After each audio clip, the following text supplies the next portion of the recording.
Da oggi ciclisti e pedoni possono percorrere con maggiore sicurezza la provinciale 28 Vecchia Postumia nel comune di Carmignano di Brenta. Inaugurata in mattinata dalle autorità locali, provinciali e regionali, la nuova pista ciclopedonale. Costata 700.000 euro, di cui 230.000 finanziati dalla provincia, è stata costruita anche grazie all'Unione dei Comuni della Brenta. Realizzata in cemento industriale, presenta un parapetto in legno.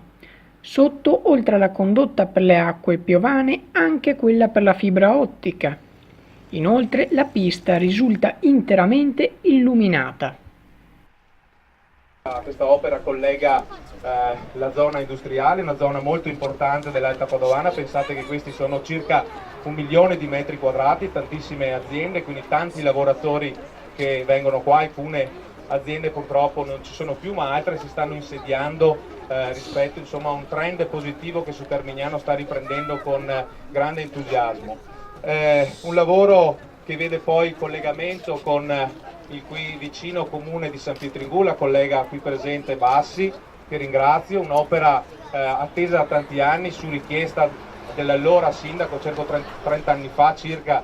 San Pietringù la voleva fare tutta in un'unica soluzione, allora non fu possibile, però con sforzo e di San Pietringù, che è arrivato ormai a collegarsi, hanno già appaltato l'ultimo pezzo, e poi con questo di circa 1 chilometro abbiamo di fatto collegato le nostre due realtà comunali, e non solo, perché poi i percorsi ciclabili all'interno del nostro territorio vedono altri circa 5 chilometri di piste che nei prossimi mesi andremo ad inaugurare.